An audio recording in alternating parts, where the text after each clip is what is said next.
and welcome back to another video. My name's Kirsty and today I'm going to be doing a review on Spindlefire by xoxo. Now I'm going to try and keep this as spoiler free as possible.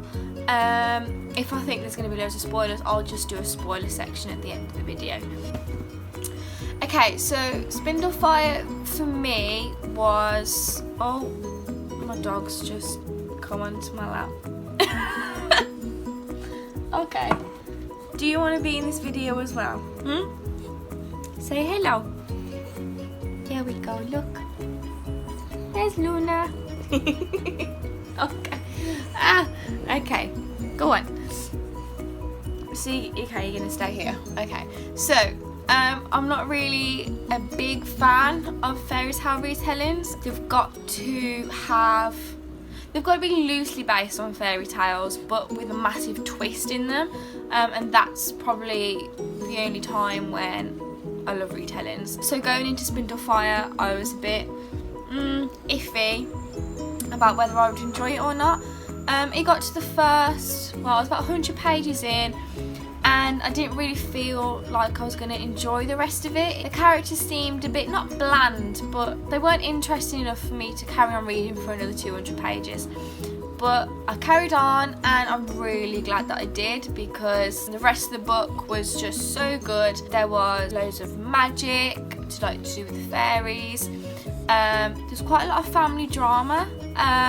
Not with the princesses Aurora and Isabel themselves, but to do with Malfleur and her twin Belcour, who are the two most powerful fairies in the land. One of the things that I really did enjoy about this book was the switching of perspectives. So one time the perspective will be Aurora when she goes into a deep sleep.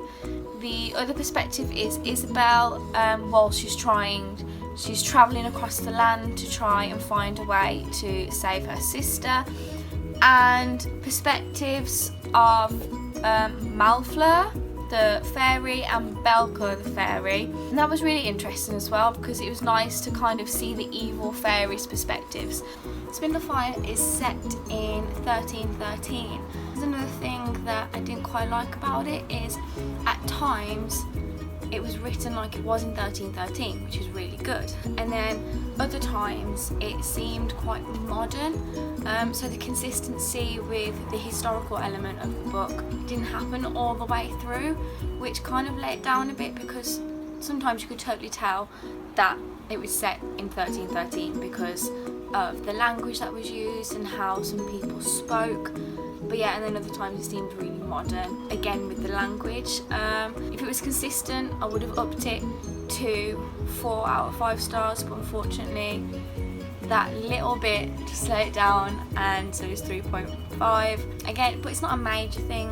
It was really weird writing though, because it was like in the present tense, but it wasn't I am going down the stairs kind of written in that kind of way. It was Isabel was slowly walking down the stairs, so it wasn't third person past tense, it was third person present tense, and it was just such a weird way of reading. Like pretty much all the books that I read are first person past tense, third person past tense, so reading it third person present tense, it was quite strange. And sometimes the writing would feel too short, so there's loads of short sentences, and it just sometimes it didn't really seem to flow properly. But once you get past that, the story itself is really good. I especially loved it when we were reading about Aurora when she was in a deep sleep, because she goes to this other world, and she meets loads of interesting characters there.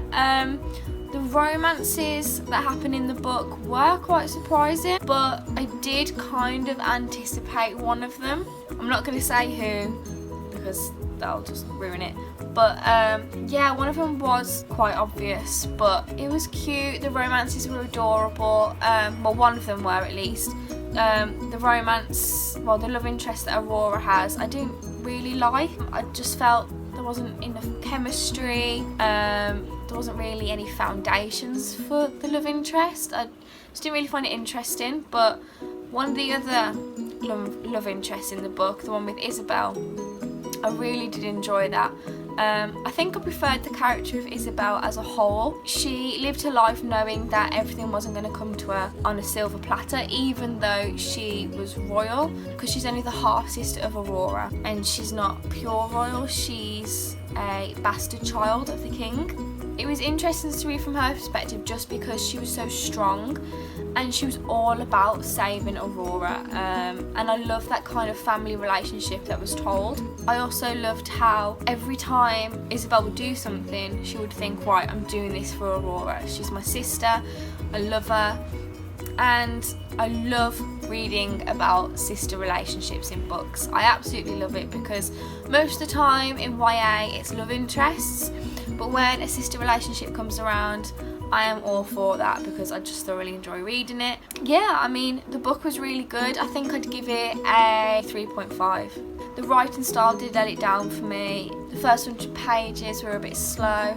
but there is a sequel coming, and I'm so glad there's a sequel coming because that ending was crazy. I just sat there on my bed and I was like, oh my life, when is the next book coming out? I need this in my life. So yeah, I mean, it was a really good book. Can't wait for the next one. So that's it for my review of Spindlefire. If you liked the video, please give it a big thumbs up. If you've got any questions or comments, leave them in the comment box below. And please give this channel a big subscribe. As I've said in my other videos, the channel is in its early stages. Yeah, I'm still building it up, but it would mean a lot to me if you just showed your support. I will leave links in description below of my review on my blog of the book, and I will leave a link to where you can purchase Spindlefire. Thank you for watching, and I'll see you next time. Bye!